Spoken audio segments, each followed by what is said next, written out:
Hello and welcome to AI TV. We're still at AI Expo Africa at Sandton Convention Center, the 7th edition of AI Expo Africa. And a lot of the conversations here are about artificial intelligence, innovation, of course, but with innovation come increasing questions around ethics and what is legal and what is not in that innovation. And we've got someone here to talk to us about the laws that govern AI, artificial intelligence. That's Nathan Ross Adams, an AI lawyer. Nathan, good to see you. Thank you. Good to see you too. So you're among all these innovators. Have you spotted any potential clients? I would say that I spotted some clients and they spotted me, which is always good. So it's a great day for business. Exactly, yes, definitely. Talk to me about being an AI lawyer. What does that entail? Great question. So being an AI lawyer is a pretty new concept, but what it really is about is bridging the law and IT, or the technical side of things, in a way that solves the world's legal problems. And there could be ethical problems as well, but it's about compliance with law, it's about governance, it's about ensuring that stakeholders of companies and governments can move towards trustworthy AI at the end of the day. And is most of it new law? Because it feels like we're increasingly, or some of us, are now only waking up to AI and innovation, etc. So is it mostly new law that's now being drafted? I'd say yes and no. So I started in the AI space around 12 years ago, and we were talking about the need for regulation back then already. So from a new law component, there are laws like the POPI Act in South Africa that would apply to Protection AI. of personal information. Yes. Then there are laws like the Cybercrimes Act that would deal with AI being used for malicious intent. But from a new law perspective, from an existing law perspective, I'd say that the existing areas of law like contracts law, company law, each of them have their role to play within an AI context. And it's fascinating seeing that unfold. And what have you found is the greatest, shall we say, legal challenge for people who are trying to, let's say, adapt or move older businesses to the current era of what is available compared to the past? Where do I start? So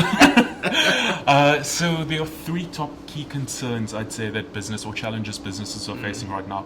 The first one is the data protection and privacy side of things. So how can I use the data of my customers to train my AI model in a way that still respects their privacy? Still struggling to figure that out.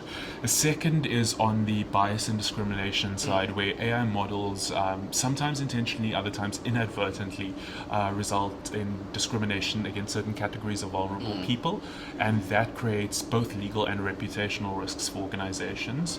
And the third is really from an intellectual property perspective. Who owns the AI model? Who owns the outputs?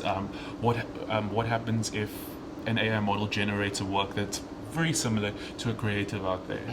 So how clear-cut are those lines when you consider that a lot of it is, a friend of mine always says there are no new ideas, just different takes on the older set of ideas. So how clear-cut are the rules, especially around who owns what, intellectual property? So the rules aren't clear-cut right now, and the reason for that is, although the principles are similar, how they apply within an AI context are pretty unique. And that's because of how typically disruptive AI is within those fields. So I'll give you an example.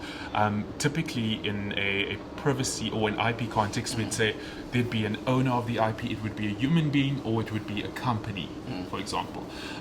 But within an AI context, can the AI model itself own something? Can it possess intellectual property rights? Does an AI model deserve rights at all?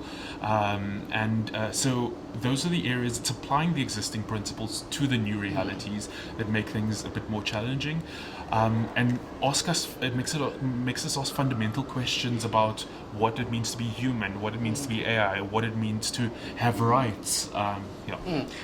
And what about the protection of the people? Because that's the conversation when we talk about AI. How do we protect people who are in employment? How do we protect the people whose data, for example, is kept on some of the technology? Great question, and I mean the world is battling with that question right now, and I'd say because the value systems and ethics that underpins AI is very difficult to establish, because even without AI, the the varied context, the varied countries, and their approach to values make shitty decisions already. So applying that in an AI context would just be a mirror. It would reflect the reality of humanity's experience.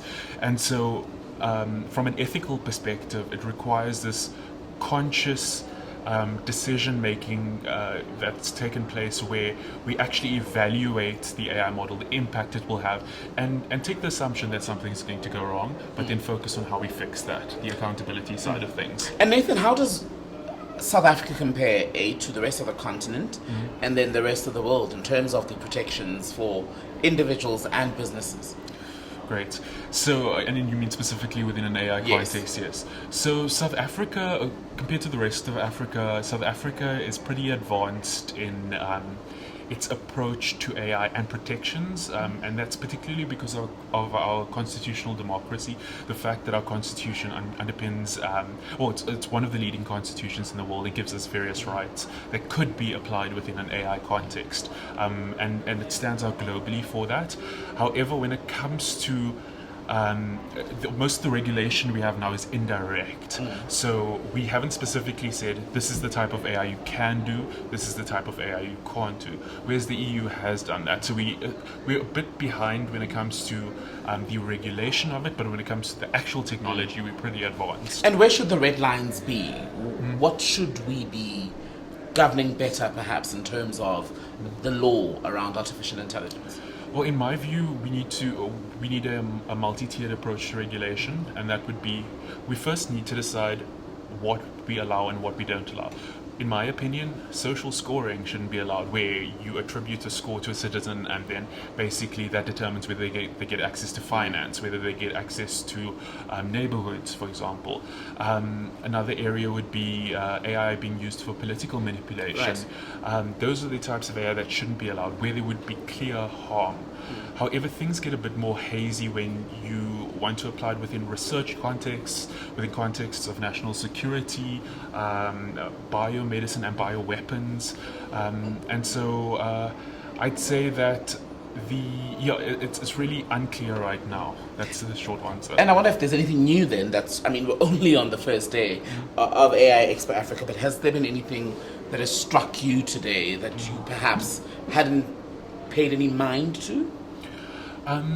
Yes, and it actually made us change the ITLawCo booth because we realized that, when we walked in this morning, we realized everything is hypertext focused, but we didn't see anything that was human-centric and spoke to creativity. And yes, it is the AI Expo, and I'm not talking about the AI-generated art, which is amazing, and the AI-generated music. I'm talking about where all of us fit in the picture. And so what we did is we had a board with basic questions. How does AI make you feel? What do you think the direction should be headed in? And what's really special? Yeah. And the nervousness, is that dying down somewhat? Because people get very nervous when you talk about artificial intelligence and how they're going to exist side by side with the technology. Yeah, I'd say that, so it's rooted in fear, and fear is usually, in most cases, rooted in the unknown. And it's difficult to make everyone understand AI in a practical way because it's not a tangible thing. It's a description, it's a concept that's constantly moving.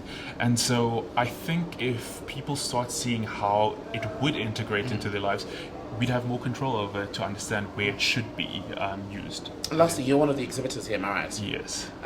What have you got set up in your exhibition? So we're at the ITLawCo booth. We have a booth that tells people a bit about how technology interacts with the law and how public policy needs to be shaped from a governmental level to protect all our interests. Nathan, really good to speak to you. Thank you. Great. That was Nathan Ross Adams, one of the exhibitors here at AI Expo Africa.